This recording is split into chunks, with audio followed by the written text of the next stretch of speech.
A tale of two rallies.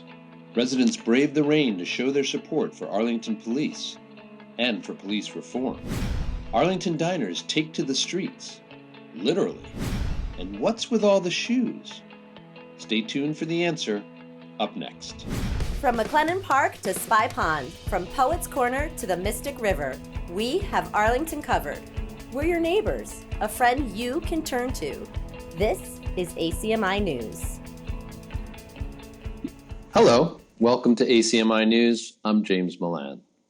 Arlington has seen its share of Black Lives Matter activism over recent months, with residents regularly coming out to Mass Ave to demonstrate their support for greater racial equity and police reform. This week, in front of Town Hall, a rally with a different focus: support for the Arlington Police Department, which organizers assert has been in short supply. The Arlington Backs the Blue rally spawned a counter-protest which took place right across the street at exactly the same time. ACMi News was also there. Here's correspondent Isabel Laturst. Today, Mass Ave divides Arlington. Across the street in front of Town Hall Plaza is the scheduled Arlington Backs the Blue rally.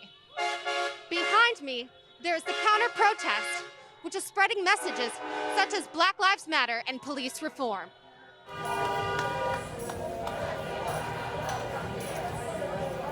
According to the Arlington Backs the Blue Facebook page, this event was organized purely to support Arlington's police department. Leading up to the rally, town officials and the Arlington Human Rights Commission voiced concerns about possible ties to Act for America, which has been designated as a hate group by the Southern Poverty Law Center and the Anti-Defamation League. The rally's organizers strongly denied any affiliation with that group. A counter-protest was organized by Arlington Fights Racism and the Greater Boston Peace Coalition and took place at the same time as the Arlington Backs the Blue rally. One demonstrator explained why he chose to attend Arlington Backs the Blue. We're in support of the Arlington Police Department. In fact, we're in support of all police departments. One attendant shared his feelings about the counter-protests. I just think these people are completely irrational. They have no idea what they're asking for. They're asking for a total breakdown of civilization itself. These guys in the uniforms put their asses on the line every day. They never know what they're going to be walking into. And for them to show that much disrespect for them really irritates me. Carlton Dyer, an Arlington resident, believes the counter-protest is misunderstood. I think that a lot of those people are missing the point of what we're out here protesting. We wouldn't have a problem with the police if they didn't treat us differently than they treat everyone else. One counter-protester expressed her interest in moving ahead with an open conversation about race in town. I'm here because what I stand for, which is an anti-racist Arlington, and I am less interested in attacking the people across the street than I am in attacking their ideas. So the individual identities of the people across the street don't concern me. The idea that an anti-racist conversation has to be threatening to the police or threatening to people who want our community to come together is what I'm here to fight against. I believe that saying Black Lives Matter isn't a challenge to any other kind of lives, and that's why I'm here. And I wish that we could reach out to the people across the street and get them to feel less threatened by fighting racism so that they would join in that fight. Tensions are high here on Mass Ave, but both sides have remained relatively peaceful. For ACMi News, I'm Isabel Laturst. Impassioned voices on both sides. Kudos to the demonstrators and the Arlington police for ensuring everyone's safety. And that wasn't the only demonstration going on in town this week. On Saturday, September 5th, climate change activists introduced Arlington to a brand new form of protest, a shoe strike. Curious? Maxim Isaac is here with the story. COVID-19 has put a stop to many things around the world, but as of today, Arlingtonians came together to protest for one thing, which is climate change. Behind me, there are over 100 pairs of shoes in representation of protests, but in the coming weeks, there will be more protests, but as of today, this marks the first protest of the week. Hello, we're a bunch of Arlington residents out here today to talk about the climate emergency. This is Emergency Arlington, which is kind of like the local chapter of a regional initiative from Extinction Rebellion, the climate action organization. And we're here today just for the very first event of a series of events that's going to happen in Arlington during the fall to encourage the town of Arlington to declare a climate emergency. This would help us measure what is our town's progress towards reducing fossil fuel consumption, and it'll also let the town represent the strong interest of the community in Arlington to support strong climate action as they talk to state and national policymakers who have even more power than the town does. On September 5th, an alliance of climate-focused groups like Emergency Arlington, Fridays for Future, Extinction Rebellion, and others came out to urge action on climate change at the Minuteman Bikeway in Arlington Center. Organizers and Arlingtonians dropped off their shoes on the lawn at Uncle Sam's Plaza. Organizer Park Wildy explains what the shoes represent. They largely symbolize all the people who couldn't be here during a time of COVID and coronavirus. And so it essentially represents all the support that goes beyond the comparatively smaller number of people who are out here today. According to the Action Network, which is sponsored by Fridays for Future, this form of protest originated in May 2020 in Sweden. There they drew over 70 different groups to participate, which sparked the U.S. to hop on the shoe strike bandwagon.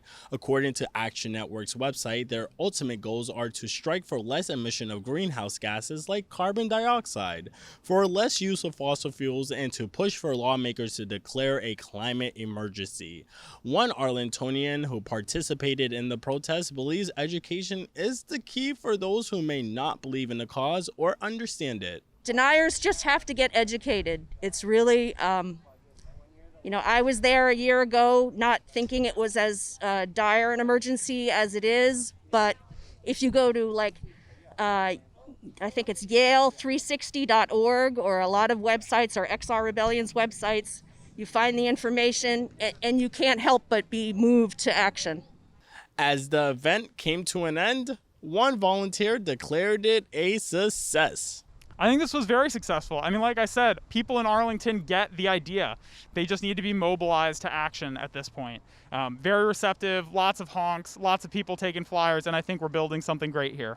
If you're interested in information about future protests, you're encouraged to sign up at emergencyarlington.org for more information. For ACMi News, I'm Maxim Isaac. One of the topics I asked Town Manager Adam Chapdelaine about this week was the ongoing need for COVID-19 related assistance for different vulnerable populations in town. And here's what he had to say. We have definitely seen that there's been a greater call, especially around issues of food insecurity. Arlington Eats, which is our Arlington food pantry, has been working really double time and in partnership with various community partners to try to meet the food needs of those in the community that are most vulnerable. So I think we often measure vulnerability by food insecurity. It's a measure of where people are most in need, and there's definitely a demonstration of need, but it appears as though Arlington Eats has been continually rising to the challenge of meeting that need. I'd say that we also earlier this year offered two sources of relief that people could apply for. One through supplemental CDBG funding through our Department of Planning and Community Development, and one through the Health and Human Services Department through our Arlington COVID-19 Relief Fund. The COVID-19 Relief Fund was a more general, income restricted, but a more general application where people could apply for relief. The CDBG funding was specific to either rental assistance for individuals or business assistance for small businesses that might need help. We received a lot of applications and issued awards from both of those programs over the summer, and I believe we're planning a fall reopening of the application for people who maybe were buoyed by various forms of assistance, whether it be unemployment assistance or the $1,200 check or whatever it might be. With all of those things evaporating, we're going to be opening up a second issuance of those applications to hope we can help as many people as possible. September 22nd is the date that has been scheduled for Arlington Police Lieutenant Rick Pedrini to deliver an apology and acknowledgement to the Arlington community for what he wrote 2 years ago. This session was postponed from early August, and I was curious to know how officials had used the delay to ensure that this event would achieve its goals. So we working with our consultants and advisors, Alensa Michelle from Powerful Pathways and Michael Curry, former president of the Boston NAACP, and our own Jill Harvey, our DEI coordinator. I think this gave us time for them to build a really robust framework and also an opportunity to get community feedback on that framework. So we have the framework of an agenda of what we'd like to accomplish on the 22nd, but we're going to be sharing it tomorrow night and Thursday night with two invited stakeholder groups that Alensa has cultivated and invited to participate. So we're going to make sure we get feedback and tweak things where we can from that feedback, because we want to make sure we are meeting the needs of the community in this event. And, you know, I guess large scale, we're looking at an opportunity for Lieutenant Pedrini to vocalize an apology, an opportunity for him to converse and answer questions from Michael Curry, who will be the moderator or facilitator for the night. Have a chance for Lieutenant Pedrini to answer questions from the chat feature of the Zoom, moderated by Mr. Curry again. And then we're working to build a community panel or a reaction panel of people to come onto the Zoom after Lieutenant Pedrini's done to comment, provide feedback, and react to what they heard from Lieutenant Pedrini. Will we satisfy everybody? No, but that's, I don't think, going to be possible in this very challenging situation. So I do think the time has allowed us to put together a more robust and thoughtful session that we can hold on the 22nd. If you've been on Mass Ave in recent weeks, you may have noticed a new feature. Parklets, as they are called, have been carved out of street space at various points along our central corridor. These are another way in which the town is seeking to support local restaurants by providing an outdoor dining option where none may have existed before. ACMi's Anim Osmani reports. If you've been on and around Mass Ave, you might have noticed some extra barricades and cones around town with the side of some tables and chairs. In a recent string of Twitter posts, the official town page has highlighted a recent initiative from the Department of Planning and Community Development to increase outdoor dining options. This is one of a number of steps the department has taken to help local businesses stay in operation during the pandemic. Planning Director Jennifer Raitt says Parklets have been particularly effective for local restaurants and the diligence it took to make it happen. Finding ways to expand dining options was really the key focal point, and where to do that made the most sense to look at streets. In many places across the community, there's either limited options for outdoor space because of not that much parking availability in a parking lot, or limited sidewalk availability to ensure that there's both accessibility for people passing by as well as people dining. So we explored an option that includes repurposing street space. The first part was reaching out to the business community to identify where there might be some opportunities. We actually opened up a process for licensing of these spaces, which was approved by the select board. And then we responded to those inquiries and that interest by then just doing the design work for most of those spaces to then move forward to allow for outdoor dining. Funds for repurposing public space come from a combination of the Mass Department of Transportation's Shared Streets and Spaces grant program, the Community Development Block Grant, and the CARES Act supporting COVID-19 recovery efforts. The co-owners of the Roasted Granola Cafe confirmed that Parklet spaces have helped boost their business, and they're grateful for it. It's helped tremendously, and in fact a lot of people have come by and said, this seems so European, we should make it permanent. So it would be great, because down here in the Heights our sidewalks aren't wide enough for outside seating, and so it's a really nice asset for our business. So it's been wonderful. The Parklets really helped our business a lot. Yeah, we'd like to see it remain. It's nice sitting outdoors. Whether or not the Parklet spaces are here to stay remains an open question. I think that there are a lot of people who are interested in having this continue, and we have actually had people ask us if it will be continuing and for how long.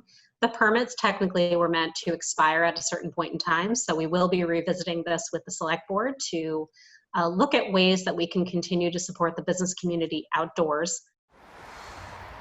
Dine safely, Arlingtonians. For ACMi News, I'm Anim Osmani.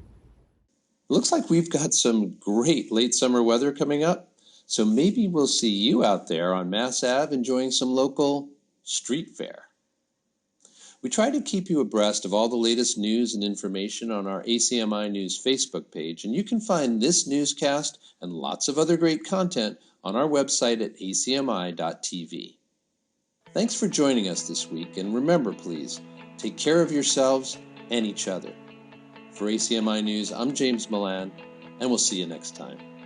You can always check out our latest segments and newscasts on the web at acmi.tv/news.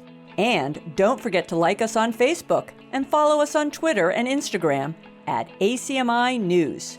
Make sure to subscribe to our YouTube channel as well. You'll find us at youtube.com/ACMi News. If you have any news tips for us or wish to become a citizen journalist, we'd love to hear from you. Email us at news@acmi.tv or stop by ACMI Studio A at 85 Park Avenue.